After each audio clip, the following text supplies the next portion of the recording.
I'm Frank, and this is the Yamanote Line Ramen series. Welcome to Takanawa Gateway, the newest and maybe most controversial stop on the Yamanote Line. Let's go.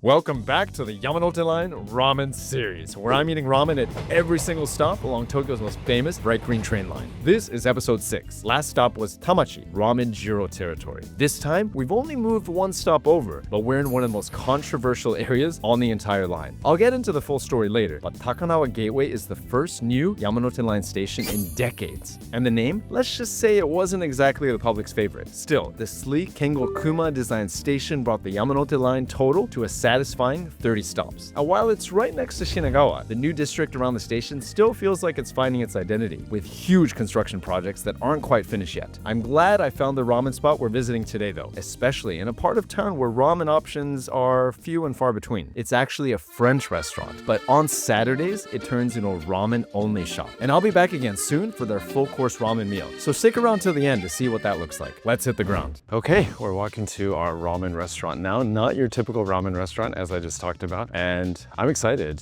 and a little scared. I'm hoping there isn't a big lineup. We're getting closer to 12, so I feel like I'm cutting it a little bit close. And choosing a spot here was not nearly as difficult, of course, as Shinbashi, Hamamatsu, even Mita, but I'm glad that this place exists. It really allows us to showcase something that you don't typically get. Ramen only on Saturdays. Let's go. Okay, so the ramen at Karyon, and it was nice on the inside. I feel like I shouldn't have dressed up as a gothic lumberjack today. Should have worn something nicer. Nice customer service, as you'd expect at a fine dining place that is only a ramen restaurant on Saturdays, and I was staring at the menu when I was in line. Getting back to the menu in a second, but the line, I unfortunately just missed the cutoff. I think everyone was able to sit in the first round right before me, and I made it to the second round, but some solo diner popped out. I went in, so it's not like I had to wait that long outside. But my point is that if you're there before 12, maybe 11:40, even earlier if you can, you'll definitely get a spot. And I was inspired. I booked the course basically for my wife and I for next week. And it's not every day ramen is presented in this luxurious fine dining way. So I thought that's fun. And the fact that you have space, you can relax a little bit, there's relaxing music, have drinks, you're not rushed out the door like a lot of Tokyo ramen shops where there's high turnover. That in itself, I appreciate. Now the ramen itself, what I ordered. I was wavering between options, as I always do. I was standing there at the door and I was staring at the menu for 5 minutes. More than that, because I was waiting. I was like, oh my God, we've only been featuring shoyu in this whole series. Mind you, every shoyu ramen style bowl is different, but it's been a lot of shoyu, and I was like, I should get shio. But at the same time, shoyu is at the top of the menu, and in the end, I decided to go with a shoyu. But it wasn't your typical shoyu, in that the shoyu seasoning was very soft. It was really about highlighting the soup in this one. Gentle flavors coming from clams, from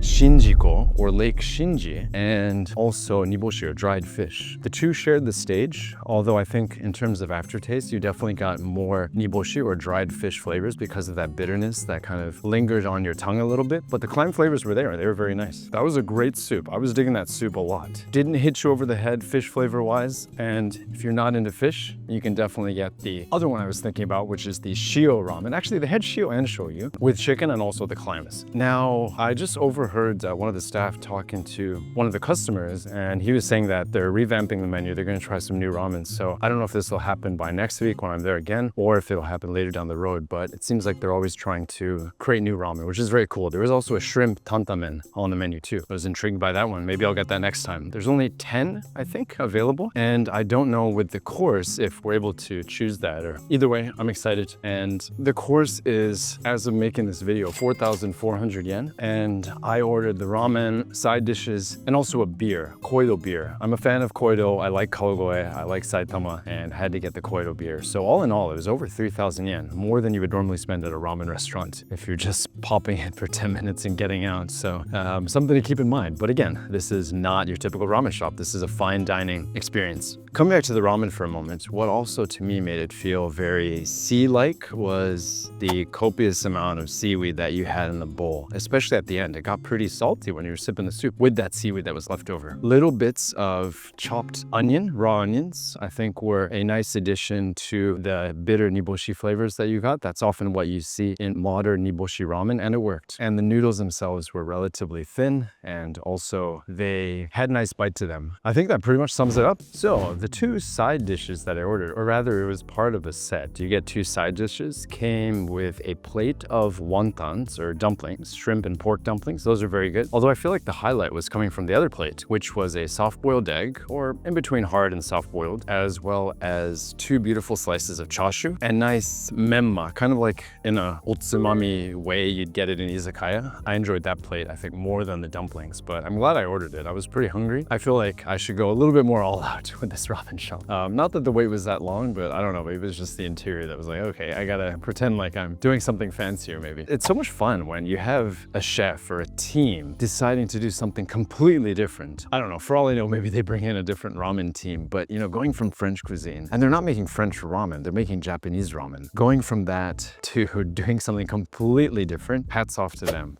And they certainly made it work. Now, if we talk about Takanawa Gateway, I like the fact that we're already getting into more residential Tokyo. You can see behind me, and even though, again, Minato-ku, even Shinagawa-ku, which we'll be seeing in the next station, tends to build tall, if you walk far away enough from the station, you're also gonna see houses. More in Shinagawa-ku than Minato-ku, but this is a side of Tokyo that I think a lot of people don't see. They just go to Shibuya Crossing, around Shibuya Crossing. They go to Shinjuku, and they're like, oh my God, everyone lives in high-rises. Not the case. There are very quiet residential parts of Tokyo, and we're gonna get a bigger taste of that in the coming episodes. And the station, as I mentioned before, Takanawa Gateway, it's a little controversial because there was a contest basically where they asked the public, like, what would you like this new station to be? And I think Takanawa Gateway was like 131 on the list, but JR East basically steamrolled everyone and said, we're gonna name it Takanawa Gateway, which matches Takanawa Gateway City, the huge development that is happening here. I think they're only like a third of the way through.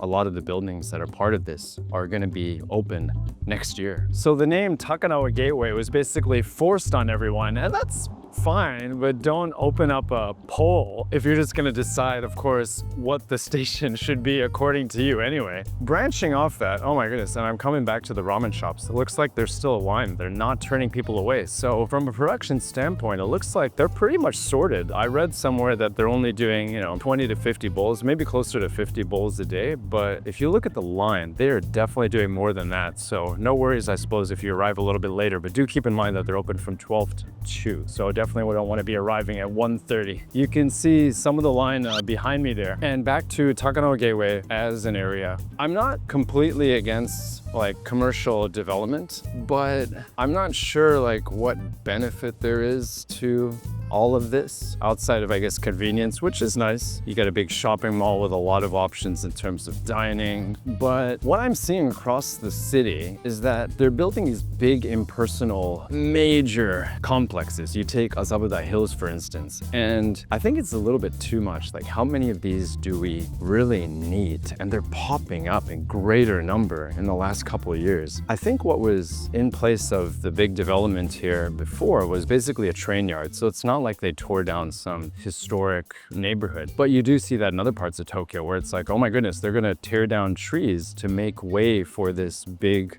development that was in the Meiji Jingu area. But in the case of Takanawa Gateway, I guess it was just a train yard, and they decided from the very beginning that was gonna be what Takanawa Gateway is all about. I was looking for coffee shops around here, and yeah, it was all chains and a lot of these commercial shopping spaces. So no reason for us, I think, to feature one of those. Let's just say that someone that's visiting Tokyo for the first time, I wouldn't be taking them to Takanawa Gateway, but I might be taking them to ramen at Karyon, especially if they're looking for something a little bit fancier, or a ramen shop where we don't feel rushed when we're inside. Enough shade thrown at them. I did forget that they have the Sengakuji temple here, which is worth checking out if you are in the area. And what a contrast, the temple there and the surrounding temples, which there are quite a few of, and then the big shiny buildings of the new Takanawa Gateway station. All of this said, I hope you enjoyed this episode in the Yamanote Line ramen series. Should just rename it the Yamanote Line shoyu ramen series at this point. And if you did, please hit that like button, subscribe if you haven't already, and I hope to see you in the next episode where we are visiting big